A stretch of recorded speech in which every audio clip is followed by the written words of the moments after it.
Already Pakistan spokes person వాళ్ళు ఎవడైతే military spokes person ఉన్నాడో ఆడు క్లియర్ కట్గా చెప్పిండు, నూర్ ఖాన్ బేస్ రావల్పిండిలా, రఫీకీ బేస్ షోహర్ కోట్లా అండ్ చక్వాల్లా మురీద్ ఎయిర్ బేస్ని భారత్ పేల్చి పడేసింది అని అన్నారు. పాకిస్తాన్ వాడు ఏం మాట్లాడుతుండో చూడండి. వాళ్ళకు పాకిస్తాన్ పార్లమెంట్లో మాట్లాడే అంత కూడా సబ్జెక్టు దొరుకుతలేదు. పాకిస్తానీ డిఫెన్స్ మినిస్టర్ ఏం మాట్లాడుతుండో చూడు, సిగ్గు తప్పినోడు. పాకిస్తాన్ ప్రజలను ఇక ఏం మాట్లాడాలా, మరే వతాన్ అని మీరు అంటారు కదా రాబాయి, నాకు అర్థం కాదు. వాళ్ళ దేశ ప్రజలు వాళ్ళ దేశాన్ని ప్రేమించుకుని నాకు తప్పులేదు, కాకపోతే ఈడున్న వాళ్ళకు ఆ దేశం మీద ప్రేమ ఉన్నది చూడు భారతలా, నాకు వాళ్ళంటే బగబగ మంటలేస్తుంది. అట్లీస్ట్ వాళ్ళు వాళ్ళ వతన్ కోసం పేట్రియాటిక్గానే ఉన్నారు, కాకపోతే నువ్వు నీ దేశాన్ని విడిచిపెట్టి దాన్ని ప్రేమిస్తానంటావు చూడు, నాకు ఆ చిల్లర నా కొడుకులతో ప్రాబ్లం. ఎందుకు అనంటే పాకిస్తానీ డిఫెన్స్ మినిస్టర్ దగ్గర మ్యాటర్ లేదు ఇలా మాట్లాడనీకే. వాడు ఏమంటుండంటే ఆ ఇండియన్ మిజైల్స్ పాకిస్తాన్ ఎయిర్ స్పేస్లోకి వస్తున్నాయి కరెక్టే, మేము ఎందుకు ఇంటర్సెప్ట్ చేస్తలేము తెలుసా, భారత్ దాని సోర్సును కనుక్కొని పేల్చేస్తుందని. పేలుస్తుంది. అరే 30 కిలోమీటర్లు నీ ఇస్లామాబాద్కి వచ్చింది నా మిజైలు, నా భారత్ మిజైలు. జర్ర టిప్పి కొట్టి జర ఉఫ్ అని ఊపినుంటే, మా వాయుపుత్రుడు వచ్చి దాన్ని జర ఉఫ్ అని ఇట్లా ఊపినుంటే బిడ్డ, అది సీదా వచ్చి ప్రైమ్ మినిస్టర్ ఆఫీస్ మీద పడుతుండే, ఇన్ఫ్యాక్ట్ మీ మిలిటరీ హెడ్ క్వార్టర్స్ మీద పడుతుండే. జర మేము ఆల్రెడీ పడ్డదనుకుంటా, అది ఇంకా రూమర్స్ ఉన్నాయి, నాకు ఇంకా కరెక్ట్ కన్ఫర్మ్ న్యూస్ రాలే, ఎక్కడ కూడా నేను చూడలే. సో నాకు తెలిసి 30 కిలోమీటర్స్ ఫ్రమ్ ది రావల్పిండి మాత్రం ఇంటర్సెప్ట్ అయింది మీ మిజైల్ ఒకటి. ఈడు చెప్తాడు మేము దాని సోర్స్ అనుకుంటారు, ఆల్రెడీ మీ సోర్స్ లేడునే మాకు తెలుసు. పుచ్చలు వలగొడుతూనే ఉంటాం. ఇవాళ పాకిస్తాన్ జమ్మూ అండ్ కాశ్మీర్ని టార్గెట్ చేసిరు ఫ్రెండ్స్. జమ్మూ ఇంక అదర్ ఇండియన్ సిటీస్ని టార్గెట్ చేసి ఒక 4th ఎస్కలేషన్కి దారి తీసింది పాకిస్తాన్ 36 గంటలల్లో.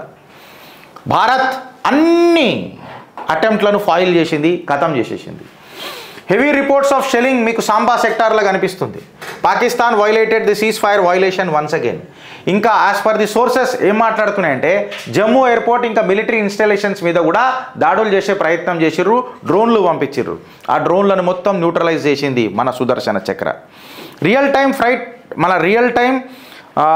ఫ్లైట్ ట్రాకింగ్ సైట్లకు పోయి చూస్తే పాకిస్తాన్ ఎంత దిగజారిపోయిందంటే కమర్షియల్ ఫ్లైట్స్లని ఎయిర్ స్పేస్లా ఒక షీల్డ్ లాగా వాడుతుంది. ఇండియన్ రిటాలియేషన్ కంటే వాళ్ళ ప్రజల జీవితాలతో చెలగాటం ఆడుకుంటుందా లేదా. సివిల్ ఏవియేషనా, కమర్షియల్ ఫ్లైట్స్ ఉంటాయి కదా, మనం ఇప్పుడు ఢిల్లీ, బాంబే, ముంబై పోతాం కదా, ఇట్లాంటి ఫ్లైట్లను షీల్డ్ లెక్క పంపిస్తున్నది మన మిజైల్స్ని ఇంటర్సెప్ట్ చేయడానికి. అంటే వీళ్ళకి ఎంత భయం కూర్చుండిపోయిందో చూడు. అంటే పాకిస్తాన్ ఇప్పటిదాకా తన ఎయిర్ స్పేస్ బంద్ చేయలే. కల్నల్ సోఫియా ఖురేషీ ఇది క్లియర్ కట్గా చెప్పిండ్రు టైమ్స్ నౌలా వచ్చిన కథనం. అంటే పాకిస్తాన్ని ఎంత బ్యాక్ ఫుట్లో పెట్టింది ఇవాళ మన ఆర్మడ్ ఫోర్సెస్ అనేది ఒకసారి మీరు చూడండి ఫ్రెండ్స్. వీడు కాగలే, వీళ్ళకి ఎంత చినిగిపోయి ఉచ్చబడుతున్నదంటే పాకిస్తాన్కి, ఇక దీన్ని మించింది ఏముంటుందో మీరు చెప్పుండ్రి. వీడేమంటుండు చూడు, పాకిస్తానీ డిఫెన్స్ మినిస్టర్ ఏమంటుండంటే మా సైన్యం ఉంది కదా, మా సైన్యం కంటే ఎక్కువ మా మదర్సాల స్టూడెంట్లు చదువుతున్నారు కదా, వాళ్ళు సెకండ్ డిఫెన్స్ అవుతారు. ఇప్పుడు చూడుండ్రి, ఇప్పుడు వాళ్ళు వతన్ కోసం వాళ్ళ దేశం కోసం సర్వీస్ ఇంకా డ్యూటీ చేసే సమయం ఆసన్నమైంది అని చెప్పి మాట్లాడతాడు. మదర్సాల చదువుతున్న పోరలు సెకండ్ లైన్ ఆఫ్ డిఫెన్స్ అంట. డిఫెన్స్ మినిస్టర్ ఆసిఫ్ గారు మాట్లాడతాడు. ఏమన్నా ఇక ఉన్నాయా ఇప్పుడు ఈ లిబరల్ అందరు కూర్చొని మన దేశంలో డీఎస్కలేషన్ కావాలా, మదర్సాలు ఇప్పుడు మదర్సాలు ఏడ ఉపయోగపడుతున్నదో చూడండి.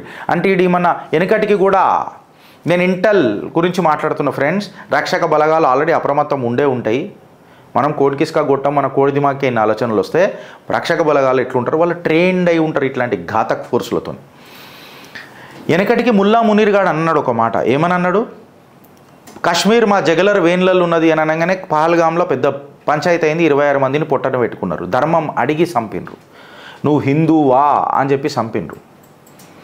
అయితే ఇప్పుడు ఈ మెసేజ్ డిఫెన్స్ మినిస్టర్ ఏదైతే వీడు మాట్లాడిండు కదా ఆసిఫ్ గారు, దీన్ని కూడా రక్షక బలగాలు చాలా సీరియస్గా తీసుకోవాలని చెప్పి నేను కోరుతున్నా. ఏందనంటే మదర్సా స్టూడెంట్లు అంటే మదర్సాల చదువుతున్న పోరలు మాకు సెకండ్ లైన్ ఆఫ్ డిఫెన్స్ అని అంటే ఏమన్నా కోడ్ ఇంటెల్లా ఇస్తున్నాడా అననే దాని మీద కూడా చర్చ జరగాల.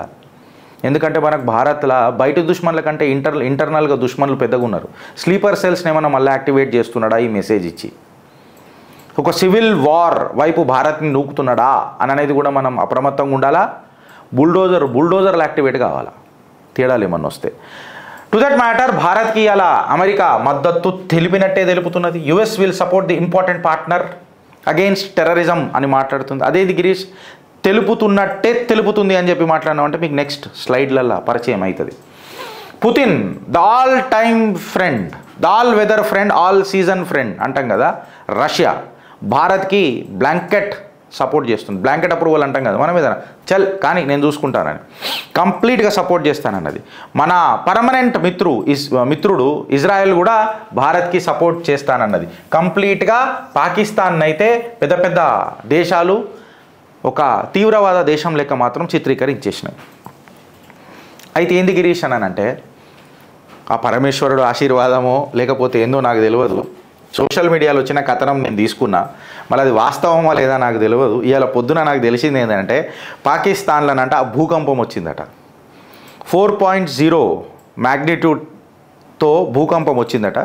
సంథింగ్ ఈ ఏరియాలో ఏదో వచ్చిందట, ఈ బ్లూ ఏరియాలో లష్కర్ గా కొండహార్ ఏదో ఉందంట. అక్కడ ఈ ఏరియాలో 4.0 మ్యాగ్నిట్యూడ్ వచ్చిందట.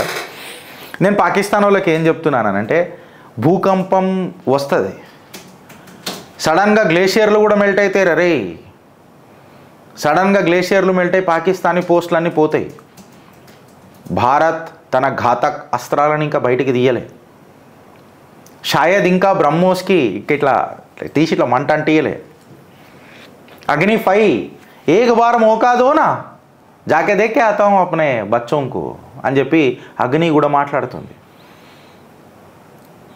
మీరు ఉచ్చవోసుకునే సుఖోయ్, రాఫేల్ దూరం మాట, ఉచ్చవోసుకునే సుఖోయ్ ఆరేక్ మోకా ఆరేక్ దక్కా నై చూడంగే మోకా జీత్ హమారీ పక్కా అని చెప్పి సుఖోయ్ కూడా అడుగుతుంది. ఆడ కూసోని ద బ్యాడ్ బాయ్ విక్రాంత్ అంటున్నాడు, ఏహే నీ ఇళ్ళల్లా ఉప్పు నీళ్ళల్లో ఎంతసేపు జరగాని జర పోయేసి వస్తా అరుచుకొని వస్తా, అబ్బు ఆయే అబ్బు అని అన్నట్టు ఉంటుంది కదా అని చెప్పి మాట్లాడుతున్నాయి.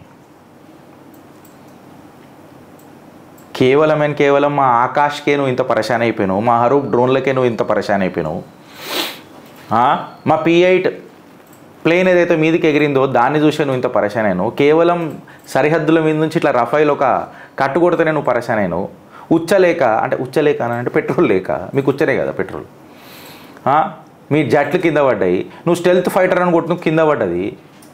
నాకు తెలిసి ఇలా ముగ్గురు మీ ఫైటర్ పైలట్లను కూడా భూస్థాపితం చేసిండ్రు అని చెప్పి రక్షక బలగాలు చెప్తున్నారు. I stand corrected with my data. నాకు ఇంకా కరెక్ట్గా రాలేదు, జస్ట్ వస్తుంటే నేను సోషల్ మీడియాలో చూసిన. ఈ భూకంపం కూడా ఒకసారి ఆలోచించుకోండి. భూకంపము రావచ్చు, గ్లేషియర్లు మెల్ట్ కావచ్చు, నీళ్ళు ఆగిపోవచ్చు, సడన్గా నీళ్ళు రావచ్చు, మీ పైజామలు సడన్గా నాడ గట్టి మిమ్మల్ని చంపొచ్చు, నాడ తీసేసి మిమ్మల్ని చంపొచ్చు. ఇక మీరు గిటార్ ఎట్లా కొట్టుకుంటారు అనేది మీ విఘ్నత గిడిచిపెడుతున్నారు ఆ పాకిస్తాన్ వాళ్ళకు. అబ్బూసే లడే అచ్చిని అబ్బుకు సతానానే అయ్యని సతాంచుద్దురా ఎప్పుడైనా. అయ్యకు తిక్కలేసిందంటే పచ్చకడ ఎట్లా పడుతుంది తెలుసు కదా. భారత్ మాతాకి జై.